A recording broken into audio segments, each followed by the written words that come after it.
So the cool thing about these little gingerbread houses is they are little gift boxes.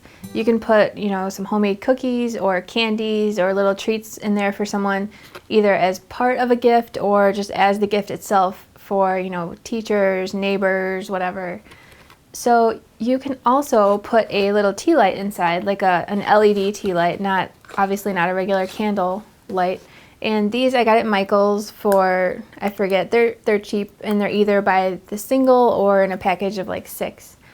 So you can go either way with that, and you can also make it a lot bigger if you want to, like probably up to about 10 inches tall, which I think they're really cute when they're tiny, but if you want to make them big, then definitely go for it.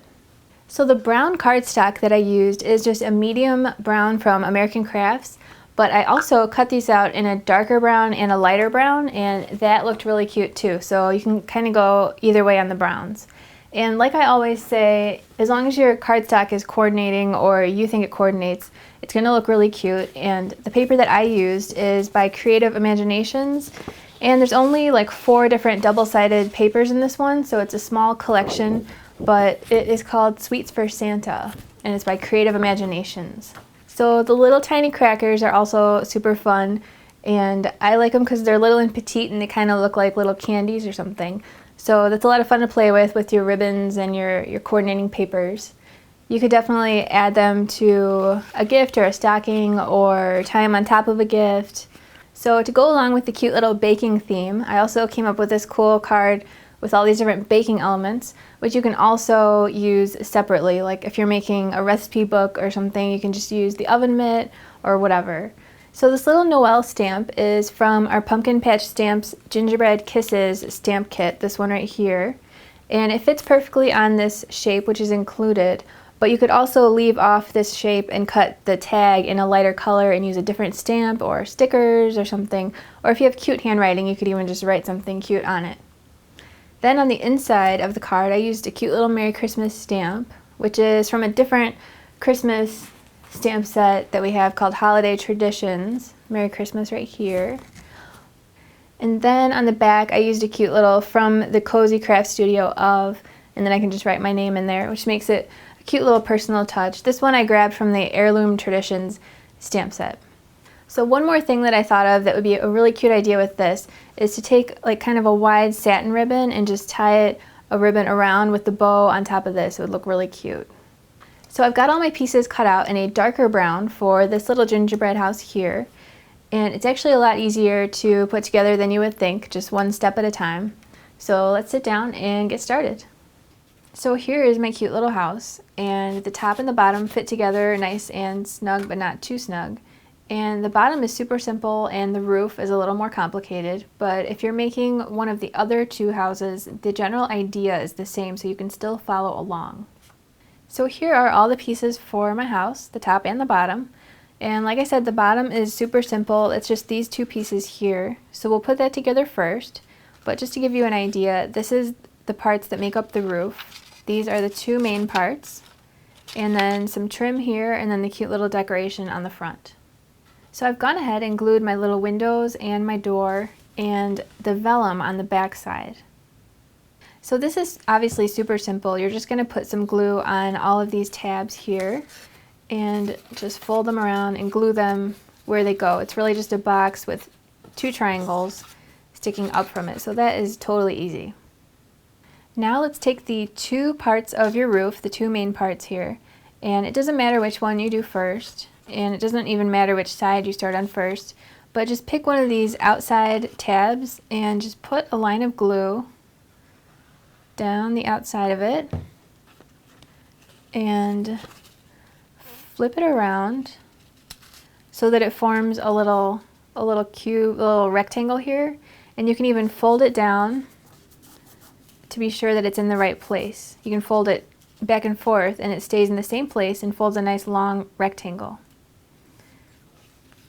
So I'm going to go ahead and do that on the other side too, and just fold it over. I'm kind of pinching it with my fingernail here to keep it folded over while I put it down, and see how it forms a nice long rectangle, and then I'm going to fold it over just to be sure that it's in the right place as the glue is drying. so I can fold it either way and it forms a nice rectangle. Now you might be wondering about these teeny tiny little triangles, and you do not need to put any glue on them. They are just going to end up being tucked inside here. But first, let's do the same thing with this rectangle and put some glue on it and fold it over. And just lay it flat so you can press it and be sure it's in the right place. So that is glued in place, and there is a wide rectangle and a skinny rectangle here, and that is just going to fold up and just meet on the edges right here with the little triangle folded in there. So you just want to tuck in the little triangle and hold it like so with a little flat edge, because next we're going to put a layer of glue around here, and then I'm going to put this to finish it off and hold it in place. So just make sure your little triangles are tucked in on the side and do your best to hold it in the general shape it's going to be going in. And then just put a nice thin coating of glue all the way out to the corners, all over this little edge here. And just do one side at a time. I'm going to let this dry and make sure it's in place. Let it dry a little bit before I move on to the next one here, because I don't want it to like pull this one out of alignment. And now I will put that in place. I think I put a little bit too much glue, but it's not too bad. Okay, so go ahead and do the same exact thing to the other roof part. The only difference is that this other one has this extra tab because you're going to be gluing them together like this. Okay, so here are my two pieces. I whipped this one together in like no time at all, so it's a lot easier than you would think. So like I said, the only difference is this tab here. I'm going to go ahead and put some glue on this one, and I will just glue these together. And we are almost done with our roof. So the cool thing about this is how sturdy it ends up being. And it could really stand up to, I think, to a kid playing with it for a little bit, like putting some little critters inside. Okay, so it's still floppy, but this part is going to hold it together. So just do one side at a time so that the one side has a chance to hold before you put the other side on.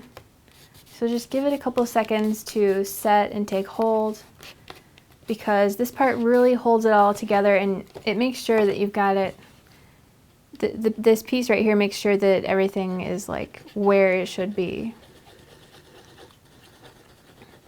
So I'm just doing a nice thin coating of glue, and I'm making it go all the way to these really pointy corners because I want to make sure that my paper is holding all the way out there.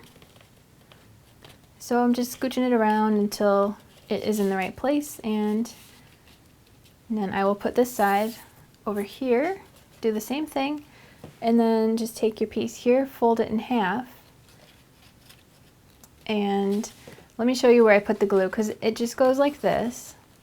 But you don't have to sit and put glue on this whole entire thing. I just put like a little dot on some of these middle pieces here, on most of them, and then maybe just a little tiny dot on the edge. I just put all the dots in there, and then I do one side at a time.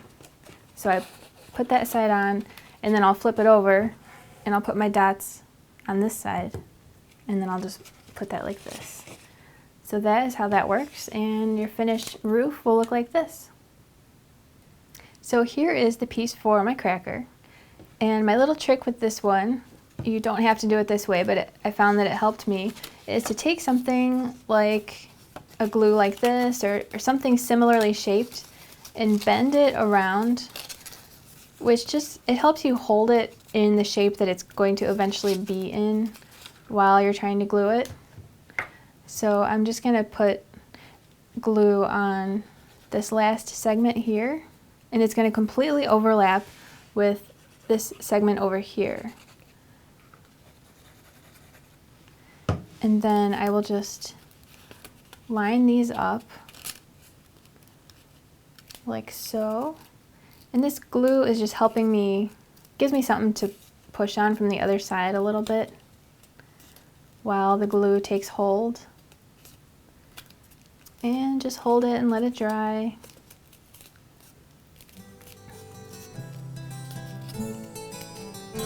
And now you're ready to squeeze it together and take your piece of ribbon. This is about 12 inches long. And just tie it in a nice bow. When you first tie the first knot, don't be afraid to give it a good squeeze and kind of push it together, squeeze it again, look on the inside, make sure it's nice, and then tie it in a nice little bow. Put something fun in there, tie the other side up, and it's fun. So there are all my fun little baking projects. I hope you had fun watching, and if you make some of these, I would love to see them on our forum or on our Facebook wall. So thanks and happy crafting!